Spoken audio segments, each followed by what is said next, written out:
Because when you talk about love, most times we look at it from the angle of where we benefit. We actually, most often, do not look at it from where we can give to people.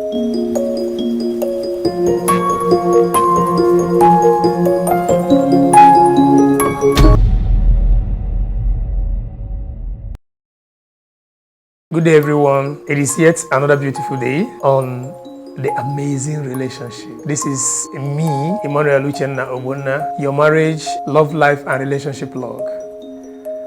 Today we'll be looking at the stage 1 of having a blissful relationship.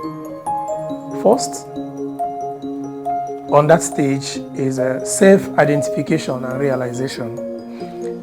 And I am going to be looking at these different dimensions. First is family background. And then the second one is your personality and personality type. The third one is self-appreciation, then self-love. And to crown it all, we'll be looking at self-validation. So now, where are you from? What is your family like? Growing up, what was the kind of love you felt from your family? First, between your father and your mother, between you and your other siblings, where you have other siblings. Where you don't have other siblings, what of you and your cousins, distant and close? Then, observing and modeling from your parental love, how did it affect your growing up and your view and mindset about love and relationship?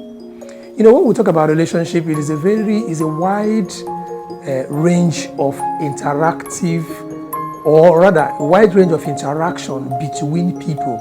But we're actually narrowing down to family, because from there we are shooting out to the vast other areas of relationship. Now, what you have learned from your parental relationship, not just about what they tell you, but what you observed from their lives. How has it molded your personality? How has it affected the way you reach out to people? How did it affect the way you receive people when they try reaching out to you? That is another aspect of it. Your environment, the other people you encountered beyond your parents, how much did you pick from those people? Did you grow up in a hate environment? Did you grow up in a very appreciative environment? Did you grow up where people show you love? Most times, not the way you want to be loved, but the way they know how to love. Did you appreciate it because it is what they can afford? Now that we have been able to take care of this family understanding, the backgrounds, where we are coming from, sit back and ask yourself, is there anything in my life now affecting or affecting my relationship that has to do with what I've been able to pick from my family? When you're done with that, we are heading straight to self-realization. Now, I am me, like I am Emmanuel. I'm not talking about my name, but my personality as me, the me in me that makes me who I am. What is it all about? Am I someone that appreciates the good in others? Even if I see a weakness in another person, is it something that I should understand, knowing fully well that it could be an accident, not like the essence of that person? Because when you talk about love, most times we look at it from the angle of where we benefit. We actually, most often, do not look at it from where we can give to people. And when we talk about giving, we think about materialism. Gifts, other gift items that we think about, that we desire. No. Giving understanding is part of giving. And listening to someone is part of giving. Being generous with attention is part of giving. Now that you are able to realize your personality, who are you?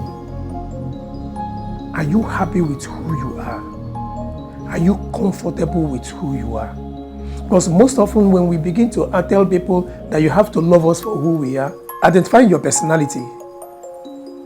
If you're comfortable with who you are, if you stand outside yourself, will you be able to accept your personality as a gift from another person? If you're okay with that, then we are good to go. Then there are lots and lots of personality types. We have, when you look at the area of the cholerics, the sanguine, and all of them, your personality type, is this something you think everybody will be comfortable with? If not, what is your plan about it? Then let's talk about self-love. Rather, self-appreciation. Let's talk about self-appreciation. Please, you can never know the value of appreciation until you learn how to appreciate yourself and what you have. Because when you appreciate yourself, you will not be expecting other people's appreciation to make you happy. You know, most times when girls are served breakfast, when they are disappointed in relationships, that is when they fall back and remember that there is what they call self-love, self-crush. You start crushing on yourself, you start loving yourself, you start telling yourself those things you would have told yourself before even you go into that relationship. So now begin to love yourself. Learn how to love who you are. Because the love that you radiate from inside will attract real persons to you who will genuinely love you. The last of it all is self-validation. You know, most times especially our ladies, you dress up and come out and you want people to validate your beauty, to validate your appearance, your makeup and your dressing. Why would you do that? Why not stand before the mirror and validate yourself? Now, this is about beauty. What about the values that you have? What about the gifts that you have? What about the talents that you have? Have you been able to update them so well? Have you been able to lift yourself from where you are to the next level so that you can actually, sincerely validate yourself? And then, when you're done doing that, you wouldn't be bothered when you have fans whom you want to validate you or not. At this, I believe, with this first stage of self-identification and realization, you've been able to accept yourself. And then, when you have found your flaws, you upgrade on them so that you become stronger, better, and more appreciable. Thank you.